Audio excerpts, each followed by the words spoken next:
दो विकल्प शेष है दुर्योधन। मारो भीम, मारो, शीघ्रता करो भीम। इतनी भी क्या शीघ्रता है राजकुमार युधिष्ठिर?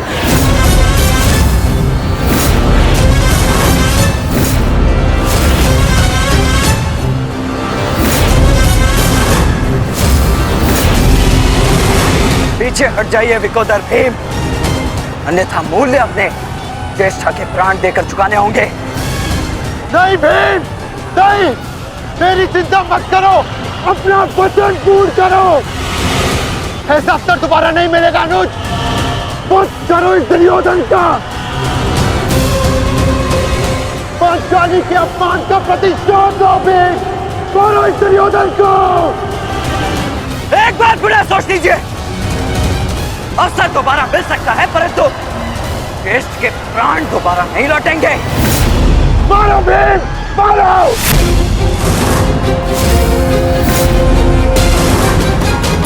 दुर्योधन!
जाओ, जाके सबकी सहायता करो, जाओ।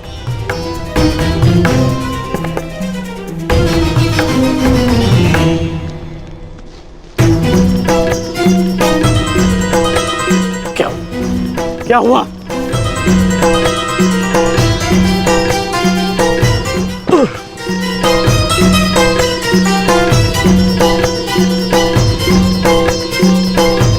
क्या हुआ मित्र? आज हम ये युद्ध हारने ही वाले थे मित्र। उस भीम ने मेरा वध कर ही दिया था, परंतु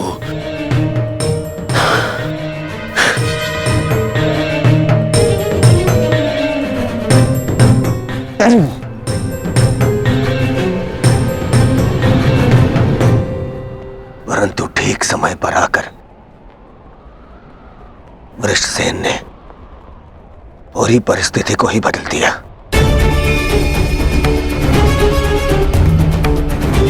वीर वृषसेन ने आज न केवल मेरे प्राणों की रक्षा की,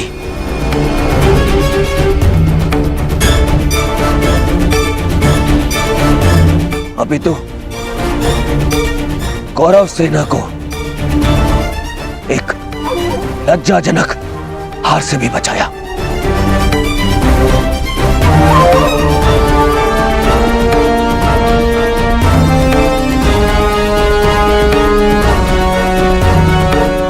मैं गर्वित हूं तुम्हें अपनी सेना में पाकर पुत्र, गर्वित हूं मैं।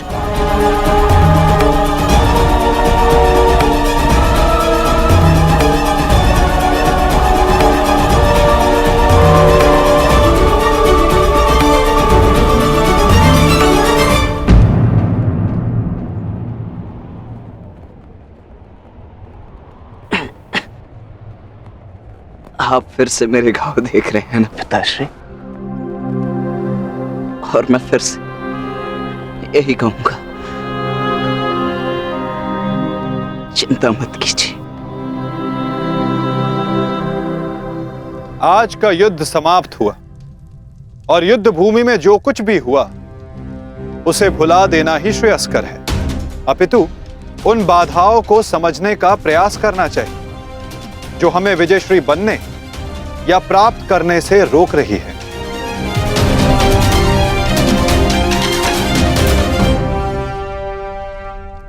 सबसे बड़ी बाधा तो वो कर्ण का पुत्र वृषसेन है। आज दूसरे दिन भी उसने दुर्योधन का अंत होने से बचा लिया। दुर्योधन के वध होने के पश्चात वृषसेन को अपने मार्ग से हटाना अति आवश्यक है। कुछ नहीं होगा आपके पुत्र को,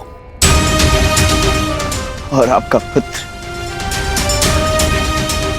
आपके मित्र को भी कुछ नहीं होने देगा।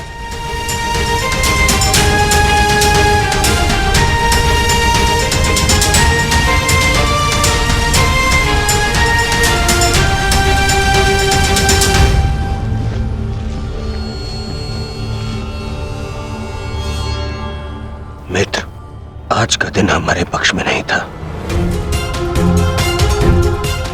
तुम हमारे साथ होते तो कदाचित ऐसा नहीं होता।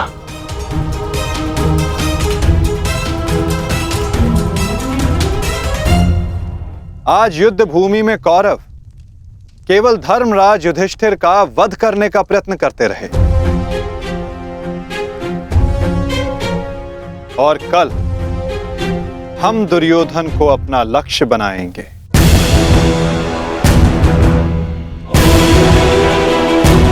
क्योंकि दुर्योधन के अंत के साथ कौरवों की पराजय भी निश्चित है।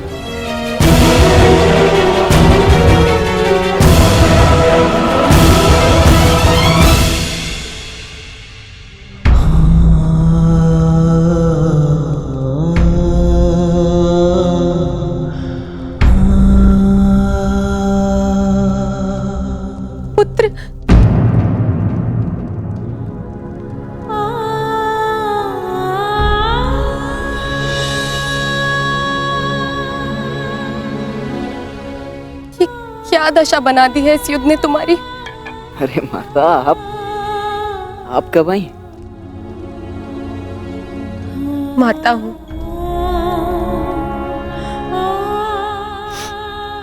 पुत्र को घाव लगता है तो माता को आभास हो ही जाता है।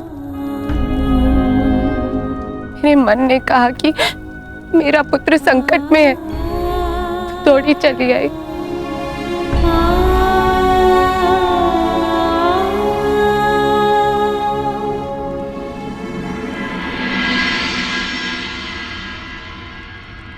परंतु आप भी तो इसके पिता हैं। क्या अपने पुत्र की इस दशा को देखकर तनिक भी दया नहीं आती? अपने पुत्र के जीवन के लिए आपको कोई मोह नहीं? मैंने निश्चित कर लिया है,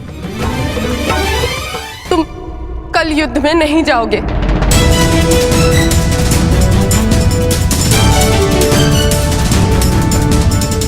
परंतु माता, मैंने कहा ना, ये मेरा अंतिम निर्णय है।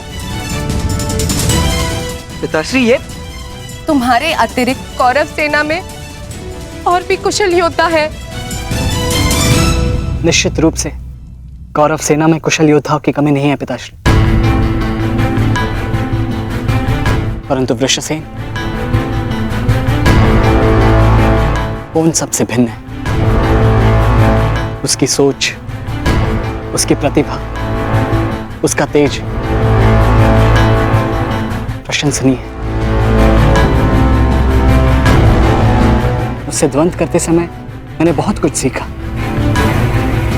यदि वो कौरव के पक्ष में ना होता तो निश्चित रूप से मेरा अभिन्न मित्र होता।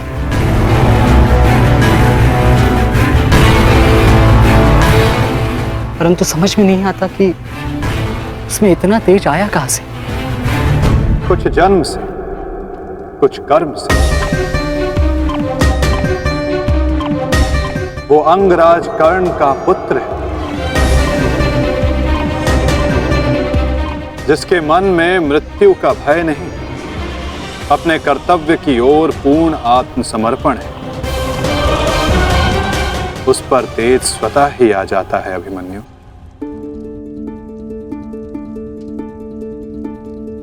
मैं अपने कर्तव्य से मुख नहीं मोड़ सकता माता, क्षमा चाहता हूं। आप मुझसे मेरे प्राण भी मांगेंगी तो मैं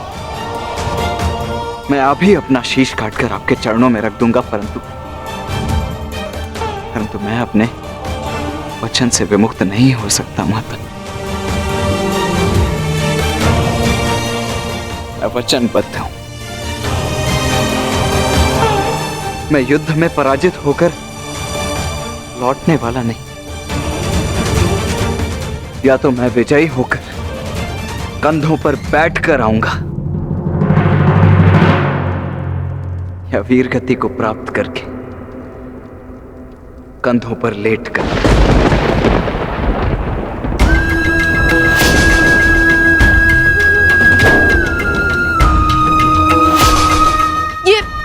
ये आपका पुत्र क्या बोल रहा है? अब आप सुन रहे हैं ना? मैं आपसे हाथ जोड़कर विनती करती हूँ स्वामी, रोकिए इसे। आप ऐसा कैसे होने दे सकते हैं?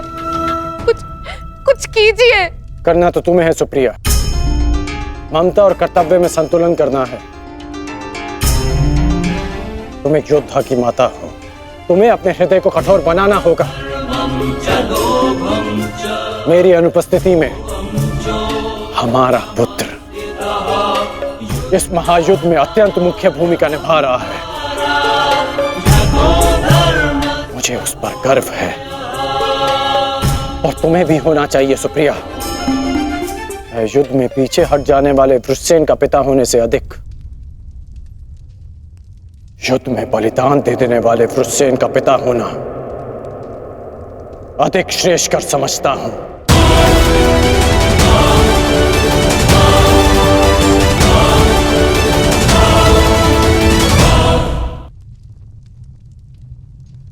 और तुम्हें भी समझना चाहिए सुप्रिया, तुम उसकी माता हो, उसकी शक्ति बनो, उसकी दुर्बलता नहीं।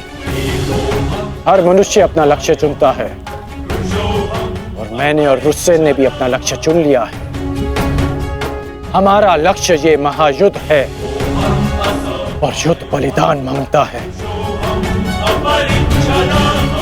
और यदि वो बलिदान मेरा या मेरे पुत्र का होगा तो हमसे अधिक भाग्यशाली और कोई नहीं होगा सुप्रिया। परंतु मैं इसकी माता हूं। हर कोई जो इस युद्ध में है उसकी भी माता है, वो भी किसी का भाई, बेटा, पिता या पति है। यदि हर माता तुम्हारी भांति विलाप करने लग जाए तो इस युद्ध में योद्धा रिक्त हो जाएंगे। जब युद्ध क्षेत्र में मृत्यु समक्ष खड़ी होती है तो योद्धा पुकारता है, हे मृत्यु, तैयार यदि तू आने को, प्रसन्न मुख आ, द्वार खुला है, तेरा स्वागत, प्रसन्न मुख आ।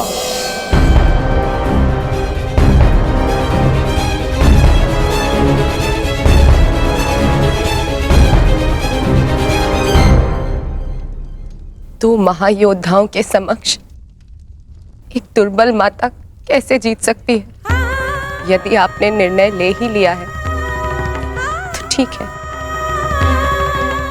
किंतु एक बात स्मरण रखना, यदि मेरे पुत्र को कुछ भी हुआ तो उसके उत्तरदायी आप होंगे और इसके लिए मैं आपको कभी क्षमा नहीं करूंगी।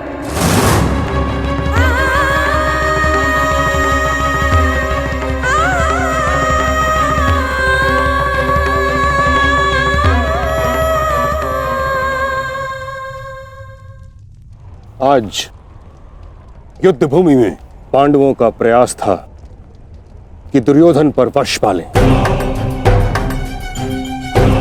कल भी कदाचित उनका यही प्रयास होगा। इस कारणवश हमें सज्ज रहने की आवश्यकता है।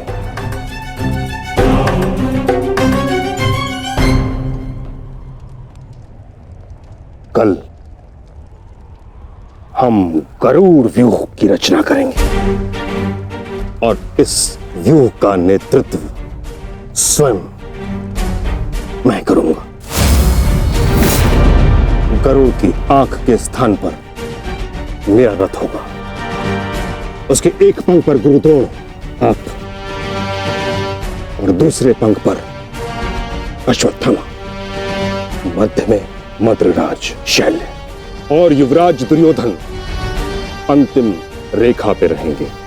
कुशल योद्धाओं का दल उनका सुरक्षा चक्र बनकर रहेगा और किसी भी मूल्य पर यह सुरक्षा पंक्ति टूटनी नहीं चाहिए। ये लीजिए, ये नई रणनीति लाए। पितामह, आपकी अब तक कोई भी रणनीति सफल तो हुई नहीं है। ऐसा ना हो कि आपकी ये रणनीति भी असफल रहे। ऐसे मत देखिए, कुछ अनुचित कह रहा हूं, सत्य कह रहा हूं। अब तक आपकी किसी भी रणनीति का कोई भी वास्तविक लाभ हमें नहीं मिला है। आज जो घटित हुआ है और जो घटित हो सकता था, मैं जानता हूं। अरे सेना को छोड़िए, आप तो मेरी सुरक्षा का कर्तव्य, अपने युवराज की सुरक्षा का कर्तव्य भी पूर्ण नहीं कर पाए। हे पितामह, अब मुझे आप पर विश्वास नहीं रहा पितामह। नहीं दुर्योधन, पितामह के अतिरिक्त तुम्हारी रक्षा और कौन कर सकता है? मैं करूंगा, मैं करूंगा, मैं करूंगा, मैं करूंगा।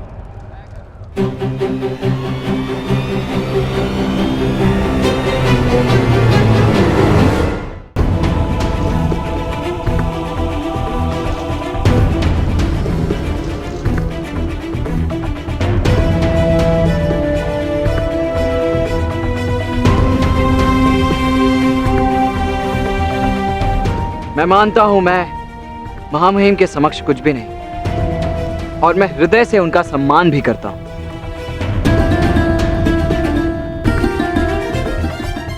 किंतु यदि युवराज मुझे अवसर दें तो मैं उनकी सुरक्षा के लिए सदैव तत्पर रहूंगा।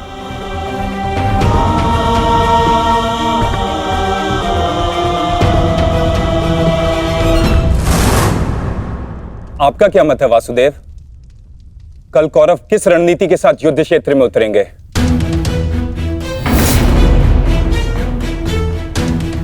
उनकी व्यू रचना क्या होगी? व्यू रचना चाहे जो भी हो, किंतु आज जो रणभूमि में हुआ उसके पश्चात यह निश्चित है कि दुर्योधन की रक्षा हेतु वे उसे सेना की अंतिम रेखा में ही रखेंगे, क्योंकि वो जानते हैं कि दुर्योधन ही हमारा लक्ष्य है।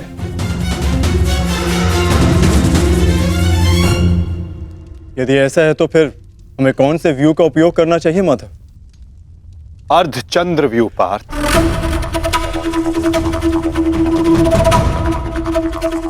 उसी व्यू के कारण हम दुर्योधन को रणभूमि की ओर ला पाएंगे।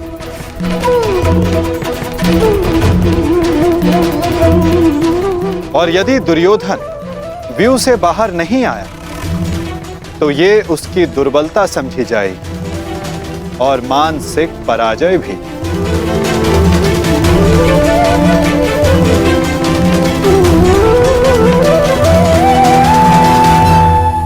कल दुर्योधन की रक्षा कोई नहीं कर पाएगा, वो चाहे आचार्य द्रोण हो या पितामह, अश्वत्थामा हो या दुशासन या फिर वृक्षसेन। कल जो भी योद्धा मेरे और दुर्योधन के मध्य आएगा तो या तो रणभूमि छोड़ेगा या फिर यह संसार। मेरे पिताश्री आप पर पूर्ण विश्वास करते हैं युवराज, और मैं अपने पिताश्री की ओर से आपको यह वचन देता हूं कि जब तक मेरे शरीर में अंतिम श्वास रहेगी तब तक मैं युद्ध भूमि में आपकी सुरक्षा के लिए प्रस्तुत रहूंगा।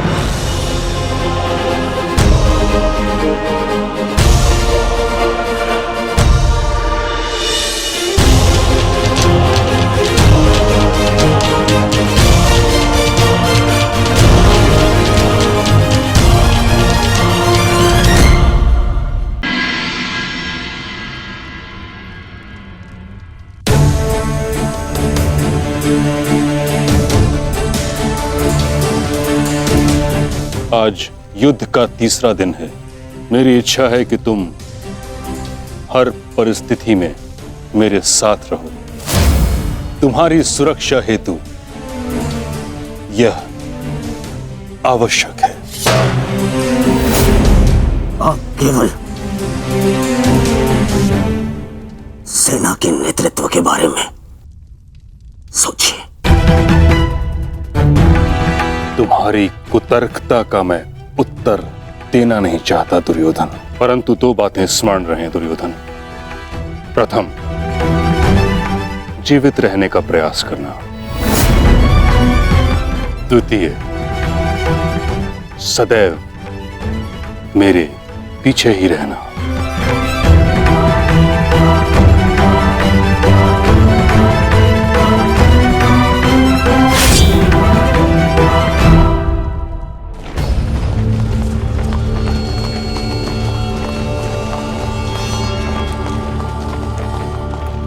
प्रणिपात पिताश्री। यशस्वी भव। मैं यहां तुम्हें यह बताने नहीं आया कि मन लगाकर युद्ध करना, क्योंकि वो तो तुम करोगे ही। मैं यहां तुम्हें एक सीख देने आया हूं।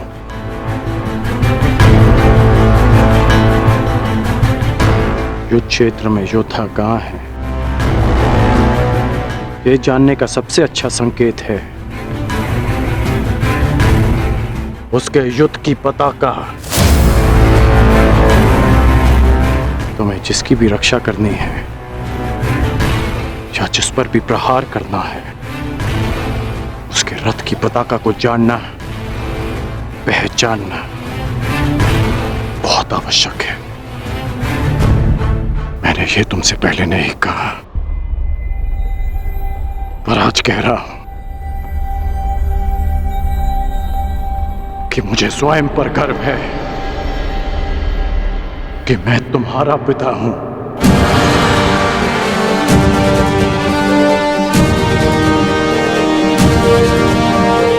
कल्याण हो तुम्हारा पुत्र। अपने पूरे कौशल से युद्ध करना और विजयी बनना, ताकि संसार स्मरण रखे कि तुम राधे कर्ण के पुत्र हो। सदा स्मरण रहेगा पिताश्री। जब मृत्यु युद्ध क्षेत्र में सामने खड़ी हो तो योद्धा कहता है, हे मृत्यु, तैयार यदि तू आने को, प्रसन्न मुखा। द्वार खुला है, तेरा स्वागत, प्रसन्न मुखा।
समय आ गया है पार्थ। क्या करना है, स्मरण है ना?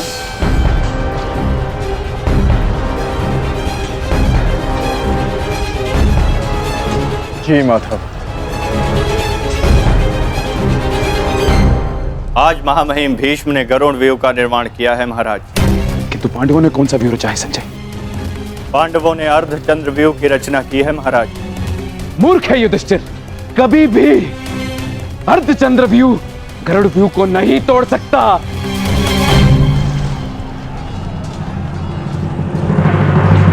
प्रस्थान करो विकोदर। जो आदेश वासुदेव। अपने साथ कुछ सैनिक भी लेते जाओ। जी वासुदेव। सैनिकों आगे बढ़ो।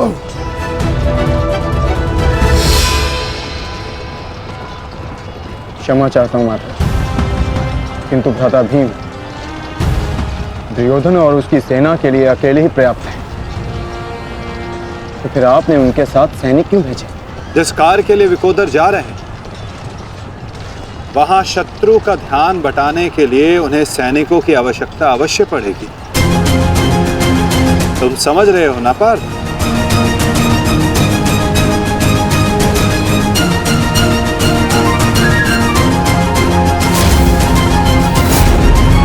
दुर्योधन, कल जो कार्य अधूरा रह गया था उसे पूर्ण करने का आज समय आ गया है।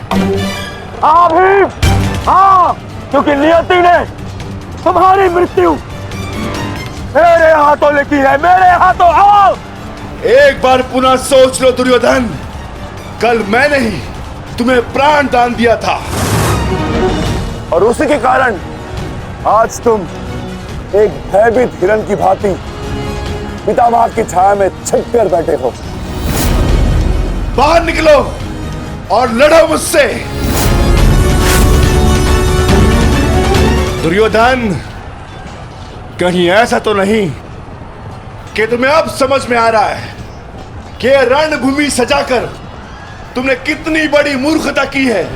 अभी ज्ञात हो जाएगा कि किसने कितनी मूर्खता की है। आओ दुर्योधन, मैं तुम्हारी प्रतीक्षा कर रहा हूं। साथी,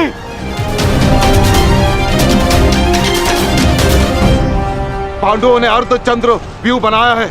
यदि युवराज इसमें फंस गए ना तो उनकी सुरक्षा करना असंभव हो जाएगा। कुछ ना कुछ तो करना होगा मामहिम। हमें इन्हें रोकना होगा। जी मामहिम।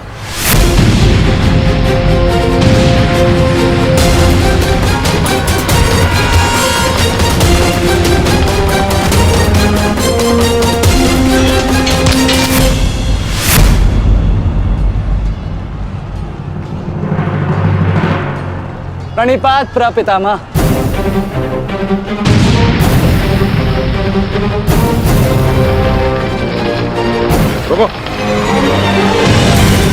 प्रणाम आचार्य। क्यों मेरे समक्ष आ जाते हो?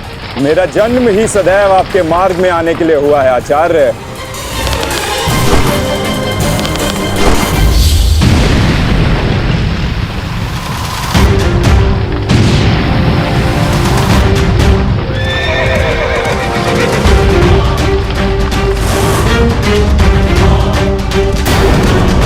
मुझे युवराज की सहायता के लिए जाना होगा।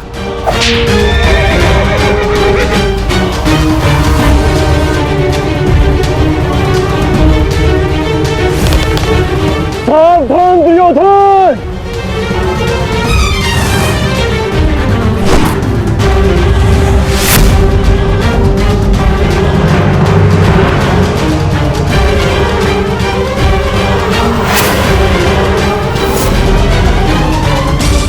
चूक गए अर्जुन, अपना एक बाण व्यर्थ कर दिया तुमने।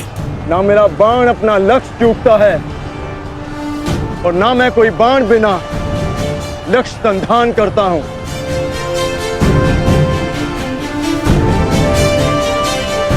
अर्थात इसलिए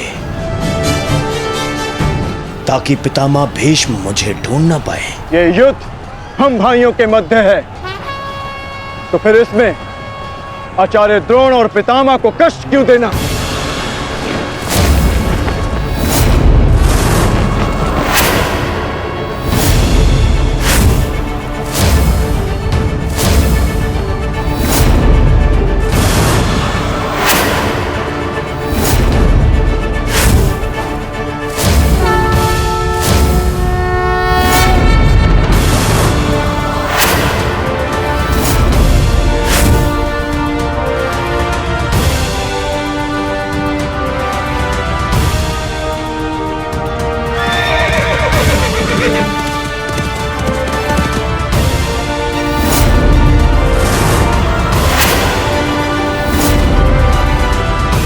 युद्ध क्षेत्र में योद्धा कहाँ है, ये जानने का सबसे अच्छा संकेत है उसके युद्ध की पताका। सारी पांडव पताकाएं एक साथ, अर्थात वहां कोई एक विशेष शत्रु है, और वो विशेष शत्रु युवराज दुर्योधन के अतिरिक्त और कोई नहीं हो सकता।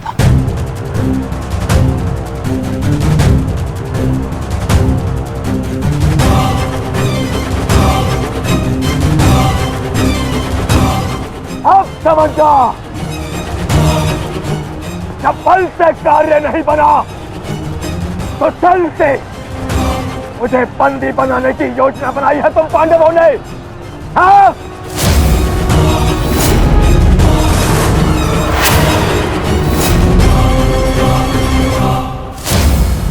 आओ!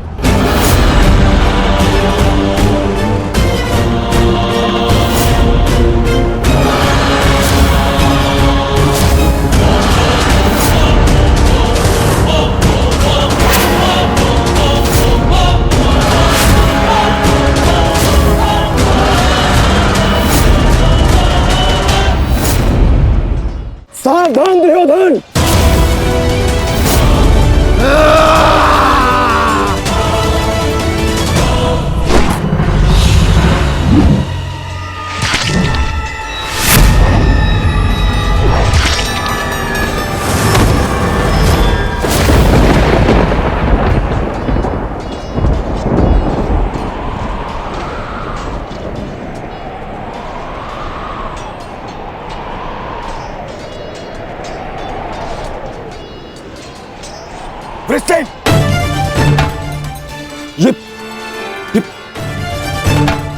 ये क्या किया तुमने पुत्र?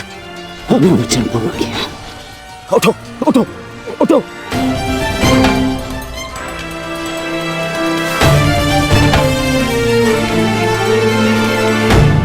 ये मेरे और इन पांडवों के मध्य का युद्ध है, तुम्हारा नहीं। तुम जाओ, ये मेरा आदेश, जाओ यहाँ से। आज यदि स्वयं ईश्वर भी मुझे आदेश दे तो मुझे स्वीकार नहीं है युवराज। आपके द्वार से कोई खाली हाथ नहीं लौटना चाहिए युवराज। शत्रु युद्ध मांग रहा है यार। आइए मिलकर उसे युद्ध का आनंद देते हैं।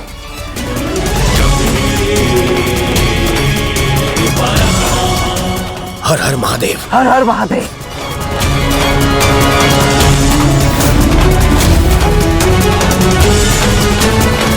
उठ जाओ वृषसेन।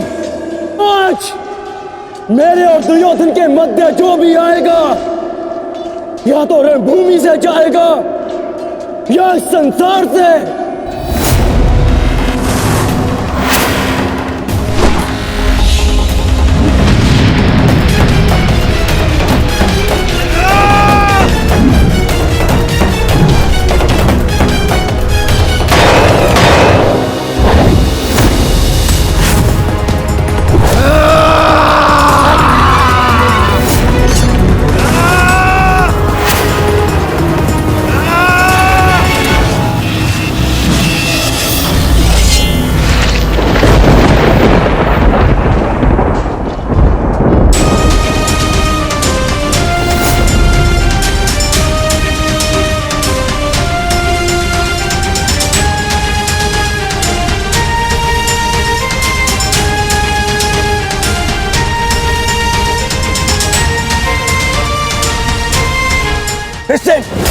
तुम ठीक तो हो पुत्र? हाँ, आप मेरी चिंता मत कीजिए युवराज, आप स्वयं। वृषसेन!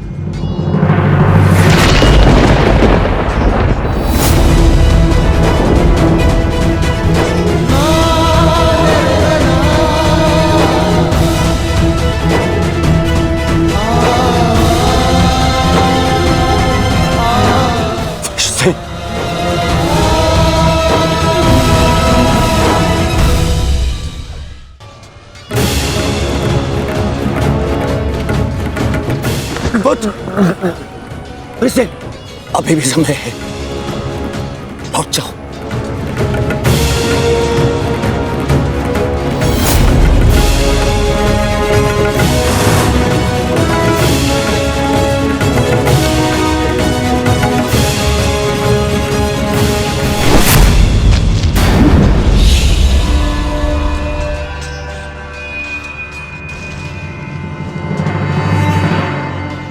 सूर्यास्त होने को है अर्जुन।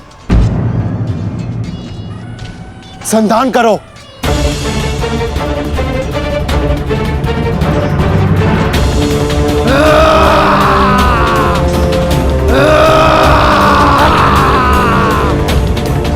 दुर्योधन!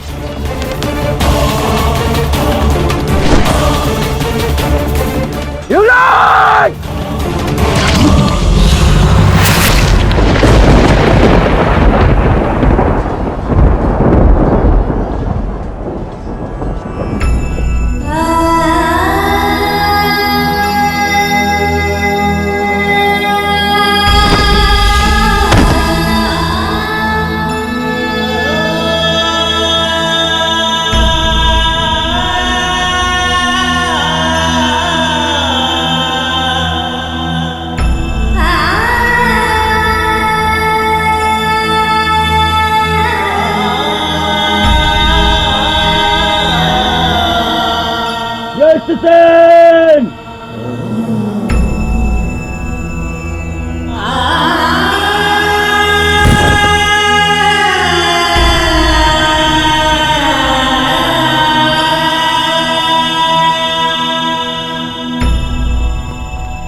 युवराज, अब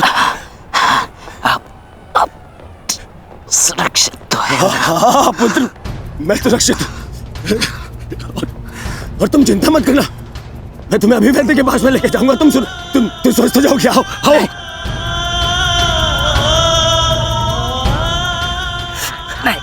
नहीं युवराज,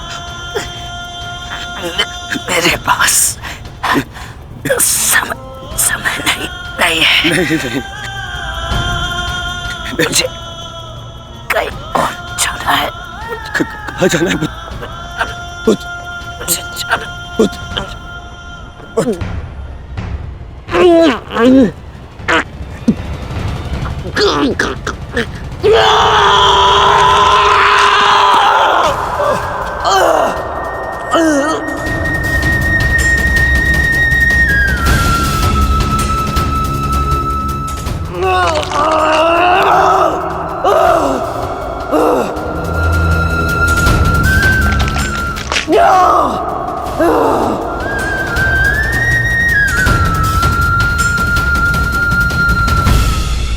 इस संसार से जाने से पूर्व मुझे उनसे मिलना है जिन्होंने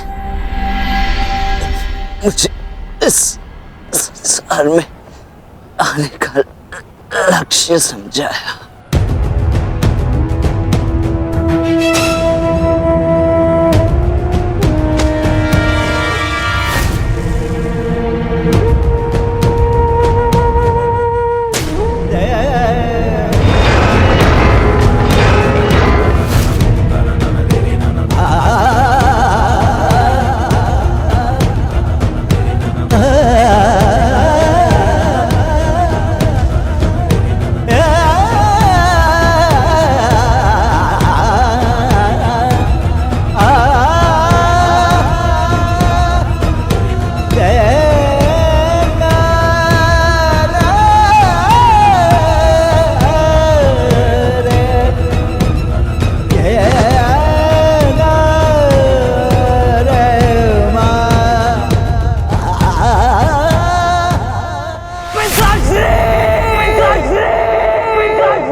वचनबद्ध हैं। आप सीमा पार नहीं करेंगे। मैं नहीं चाहता कि कल कोई कहे कि वृषसेन के कारण वचनवीर कर्ण ने अपना वचन तोड़ दिया।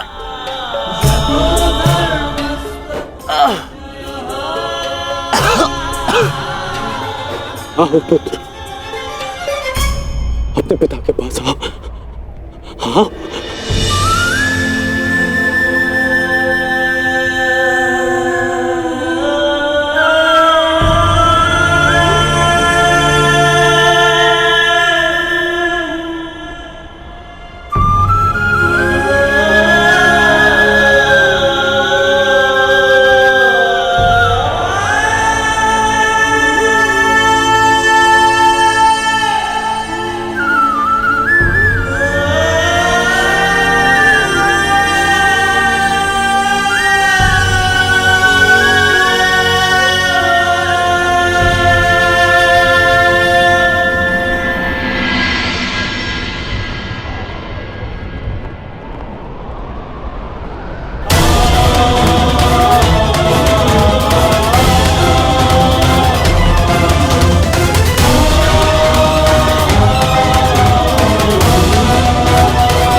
मैंने अपना वचन पूरा किया पिताजी। तुम्हें कुछ नहीं होगा, कुछ नहीं होगा तुम्हें। जब मृत्यु समक्ष खड़ी हो तो क्या कहता है? हे मृत्यु यार, यदि तू आने को प्रसन्न मुख द्वार खुला है, तेरा स्वागत प्रसन्न मुख।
पुत्र पुत्र उठो उठो पुत्र उठो।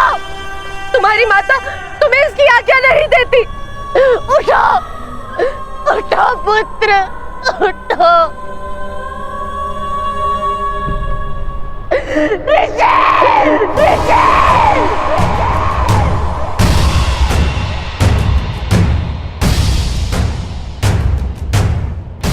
पांडु पुत्रों की, पांडु पुत्रों की, पांडु पुत्रों की, पांडु पुत्रों की, पांडु पुत्रों की, पांडु पुत्रों की, पांडु पुत्रों की, पांडु पुत्रों की, पांडु पुत्रों की, पांडु पुत्रों की, पांडु पुत्रों की, पांडु पुत्रों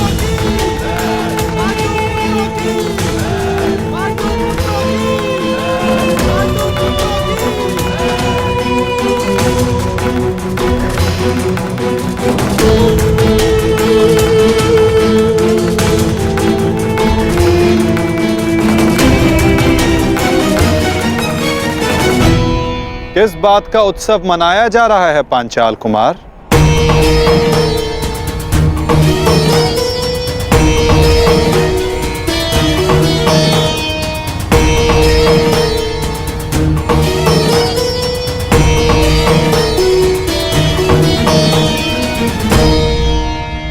अपनी विजय का उत्साह रखना उचित है, परंतु एक वीर, एक महायोद्धा की मृत्यु का उत्सव मनाना कुत्सा है।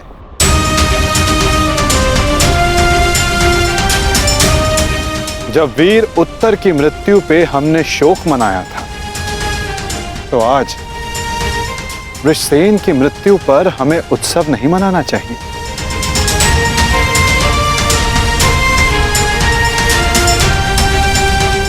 कल हमने एक वीर योद्धा खोया था और आज हमारे विपक्ष ने एक वीर योद्धा खोया है। किसे पता कल कौन वीर गति को प्राप्त हो जाए।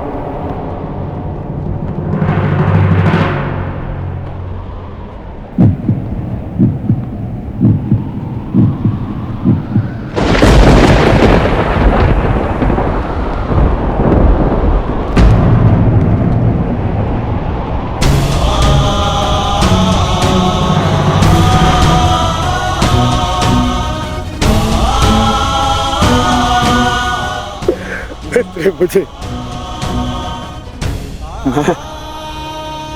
मैं तुम्हारे पुत्र की रक्षा नहीं कर पाया मित्र।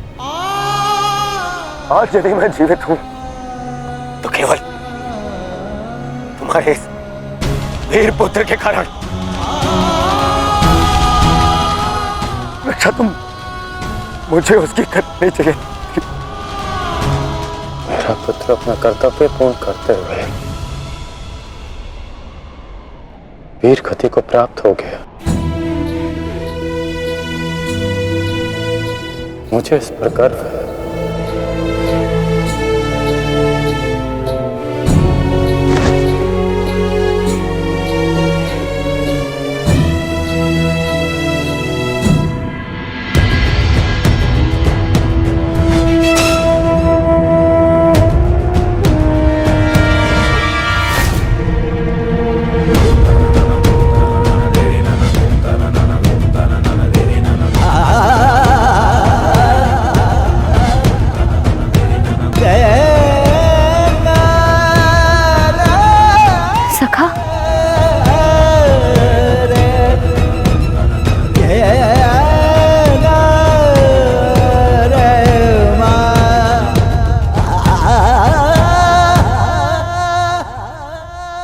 इतना तो मैं समझ गई थी कि वहां सबके मध्य आप मुझे कोई संकेत देना चाह रहे थे, परंतु आपका मंतव्य क्या था सखा? मैं समझ नहीं पा रही हूं। वो क्या है जो आप कहकर भी नहीं कह रहे थे? बताइए सखा। यही कि युद्ध में शत्रु का बाण नाम या मुख देखकर नहीं आता, वो केवल हृदय को छलनी कर जाता है सखी।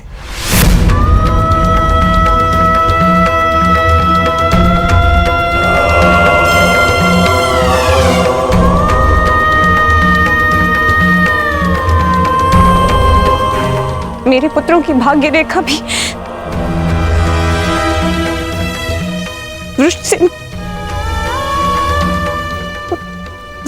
की भांति है।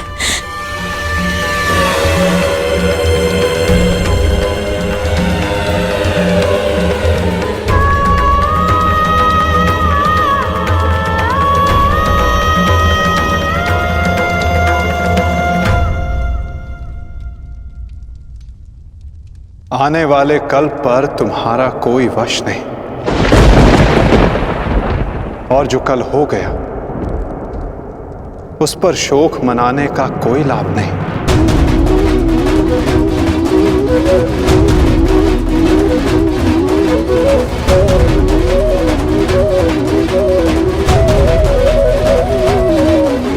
जब समय आएगा सखी, तुम्हें सब ज्ञात हो जाएगा।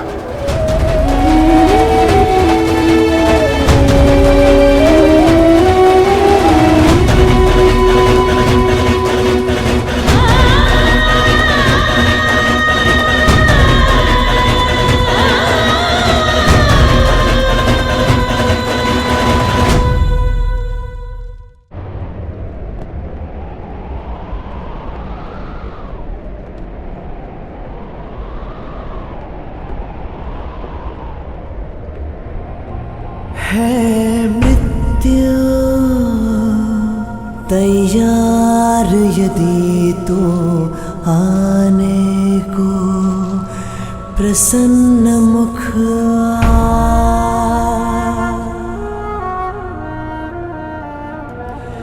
द्वार खुला है तेरा स्वागत, वीर खड़ा द्वारे अभयागत।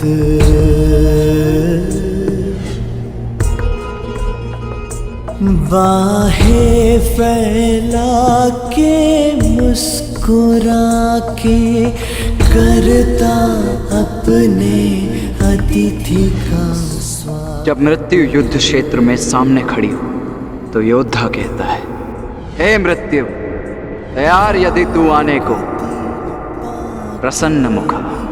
बालक आया तेरे आंचल छाया,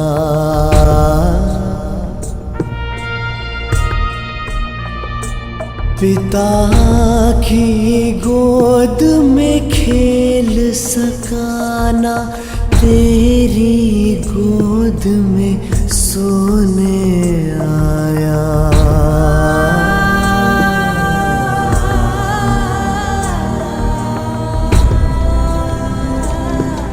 सपना था वो विवश पिता का, उसकी हर आशा है टूटी। कांधे चढ़े पुत्र की अर्थी, ये पीड़ा है सबसे अनूठी। हर बोझ है छोटा इसके आगे, पिता पुत्र को ही दे अगले।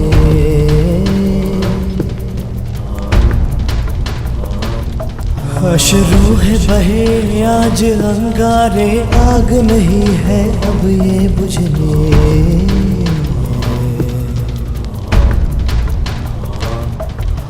द्वार खड़ा तेरे अभयागत, कर अपने अतिथि का स्वागत। कर अपने अतिथि का स्वागत।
मुझे इनका इतना साहस? यहाँ आ गए, क्यों आए हो यहाँ? आज के युद्ध पर अपनी विजय का उन्माद दिखाने, या फिर कृष्ण की मृत्यु पर उपहास उड़ाने? हाँ,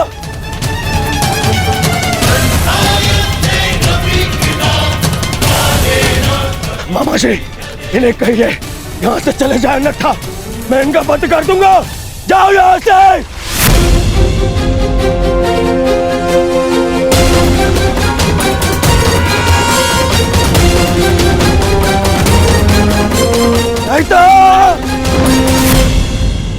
नहीं मित्र,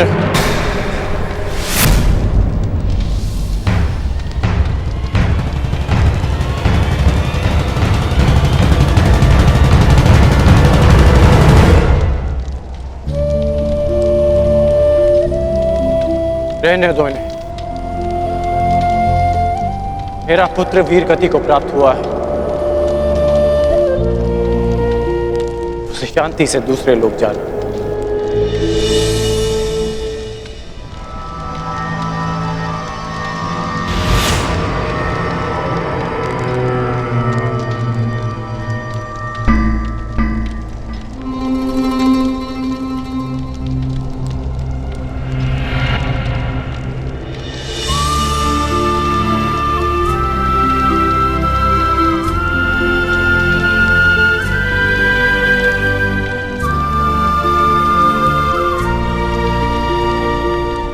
आप सब मेरे पुत्र के अंतिम संस्कार में आए, उसकी वीर गति को सम्मान दिया।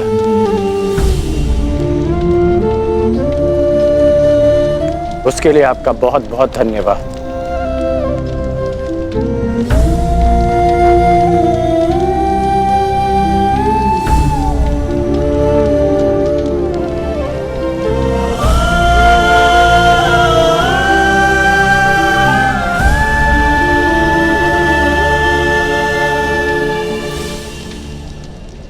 ठहरो अर्जुन,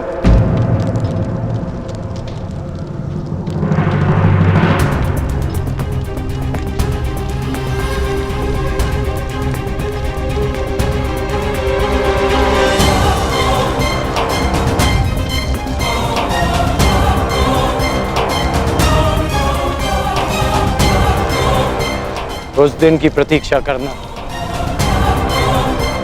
जब मैं युद्ध भूमि में प्रवेश करूंगा।